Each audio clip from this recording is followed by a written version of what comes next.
আমি সকালবেলাতেই বেলটাকে গুড়িয়ে নিয়ে এসেছিলাম, তোমাদের সাথে তো একটা ছোট্ট মতো ভিডিও শেয়ার করেছিলাম। আর ভিডিওতে বলেছিলাম দুদিন আমি রেখে দেবো একটু ভালো করে পাকার জন্য। বাবা কি করেছে, বিকেল বেলাকে সেটা ফাটিয়ে একদম জুস করে খেয়ে নিয়েছে।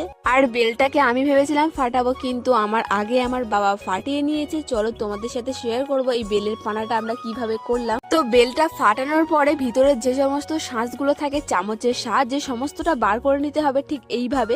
আর এর খোলাগুলো কিন্তু খুব ভালো খেতে লাগে। আমি ঠিক অল্পটুকু নিয়ে খেয়েছিলাম, খেতে কিন্তু খুব সুন্দর। গাছের পাকা বেল তো খেতে যে এত সুন্দর ছিল, ভেবেছিলাম একটু শুধু খাবো, কিন্তু বাবা বললো পানা করবে যেহেতু, তাই আমি আর নিলাম না। আমাদের এখানে সমস্ত শাঁস প্রায় বার করা হয়ে গিয়েছে। এবার এটাকে ভালোভাবে একটু হাত দিয়ে মিশিয়ে নিতে হবে। হাত দিয়ে মেশানো হয়ে গেলে পরে কিছুটা জল দিয়ে একটু ঘন মতো করতে হবে। গরমের সময় এই বেলের পানা খেলে পেট ঠান্ডা হয়। তো আমাদের এখানে বেলের পানা প্রায় তৈরি হয়ে গেছে, অল্প করে নুন আর একটু মিষ্টির রস দিলেই হয়ে যাবে। তো বন্ধুরা, তোমরা কারা কারা এইভাবে বেলের পানা করে খেয়েছো অবশ্যই কমেন্ট করতে ভুলবে না।